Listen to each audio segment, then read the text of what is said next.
BRS నమస్తే party అండి. BRS party గతంలో కాంగ్రెస్ పార్టీని పూర్తిగా ఖాళీ చేయడం జరిగింది. ఇప్పుడు సీన్ రిపీట్ అవుతుంది. ఇందులో కాంగ్రెస్ పార్టీ నష్టపోవచ్చు, బీఆర్ఎస్ నష్టపోవచ్చు. కానీ అల్టిమేట్ ఇంపాక్ట్ ప్రజలు, అడ్మినిస్ట్రేషన్ ఆఫ్ జస్టిస్ మీద పడేది ఎంతవరకు ఉంది? ఇవాళ ఉన్నటువంటి కమర్షియల్ పాలిటిక్స్లో నాయకులు తర్వాత క్యాడరు మారటం అనేది సాధారణం అయిపోయింది. అదేం అనూహ్యంగా అనిపించడం లేదు. తర్వాత నాయకులు మారితే ప్రజలు మారుతారా అనేది ప్రశ్న.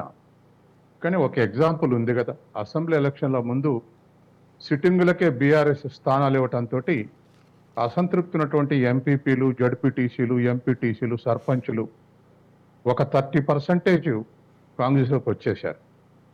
అలా మారటంతో వాళ్ళ వెనకాల వాళ్ళ అనుచరులు క్యాడర్ మారారు. ఆ తర్వాత సానుభూతి రూపరులు కూడా ట్రెండ్ ఫాలో అయ్యారు కాబట్టి ఓటింగ్ కూడా షిఫ్ట్ అయింది. Yes. దరిదాపు అసెంబ్లీ ఎలక్షన్ల ముందు కాంగ్రెస్కు ఒక 25-26% ఓటింగ్ ఉండొచ్చు, మొత్తం చేరిపోయిన తర్వాత, బీఆర్ఎస్లో చేరిపోయిన తర్వాత అన్నట్టు కూడా ఒక అంచనా కొనసాగింది. కానీ అనూహ్యంగా 40% ఓటింగ్ పెరిగింది. దరిదాపు ఒక 15% షిఫ్ట్ అయింది.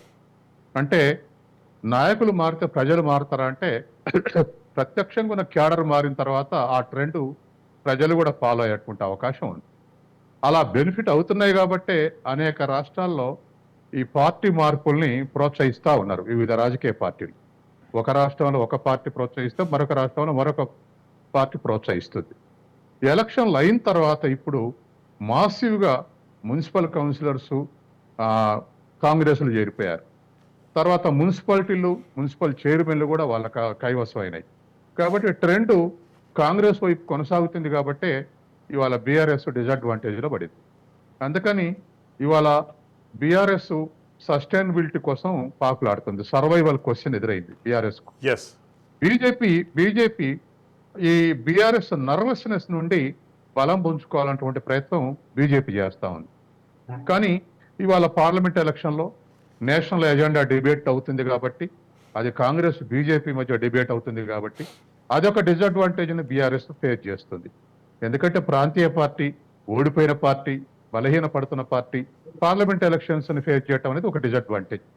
అదే లోకల్ బాడీ ఎలక్షన్స్ వచ్చి ఉంటే ఖచ్చితంగా కాంగ్రెస్ వర్సెస్ బీఆర్ఎస్ అనే టాక్ ఉండేది. పార్లమెంట్ ఎలక్షన్స్ వచ్చే వరకల్లా అది బీజేపీ వైపు మళ్తా ఉన్నది. కాబట్టి ఇవాళ ఉన్నటువంటి పరిస్థితుల్లో కాంగ్రెస్ అడ్వాంటేజ్లు ఉంది. తర్వాత ప్రోగ్రామ్స్ కూడా వడివడిగా ఈ 4-5 నెలల్లో వాళ్ళకు చేతనైనంత మేరకు ఇంప్లిమెంట్ చేయడంతో, రెండోది ప్రజలకు కూడా వెయిట్ చేసేటువంటి గెస్టేషన్ పీరియడ్ ఉంటుంది. అంటే ఒక ఏడాదో 2 ఏళ్ళలో ఉన్నప్పుడు అసంతృప్తి మొదలవుతుంది. ఇప్పుడు 4 నెలలు అయింది కాబట్టి దాన్ని ఎత్తి చూపిన ప్రజలు పెద్దగా రిసీవ్ చేసుకోవడం లేదు. ఇప్పుడు సహజంగానే కేసీఆర్ ఫస్ట్ టర్మ్లో ఇంప్రెస్ చేశాడు, సెకండ్ టర్మ్లో బదనామయ్యాడు. సెకండ్ టర్మ్లో తను బదనామే కాకుండా మొత్తం ఫ్యామిలీ కూడా బదనాం అయింది. దాంతో బీఆర్ఎస్ మీద నెగిటివ్ ట్రెండ్స్ ఏర్పడి ఇవాళ ఉన్నటువంటి స్థితికి బీఆర్ఎస్ కార్నర్ చేయబడింది. అయితే దాన్ని నిలబెట్టుకోవటానికి అగ్రభాగాన ఉన్నటువంటి కేసీఆర్ కానీ, కేటీఆర్ కానీ, హరీష్ రావు కానీ ప్రయత్నం చేస్తున్నప్పటికీ ఇవాళ వాళ్ళ ఆ కుటుంబంతో ఉంటే ఉన్నటువంటి ఎమ్మెల్యేలు కూడా ఫేస్ చేయాల్సి వస్తుంది ఆ డిసడ్వాంటేజ్. కాబట్టి నాయకులందరూ కూడా నెమ్మదిగా అది ఫేస్ చేయటం ఇష్టం లేక స్కిప్ అవుతా ఉన్నారు. బీఆర్ఎస్ని స్కిప్ అయి దరిదాపు ఒక 75% లీడర్షిప్ ఇవాళ కాంగ్రెస్లో చేరిపోయింది, ఒక 25 లీడర్షిప్ బీజేపీలో చేరిపోయింది.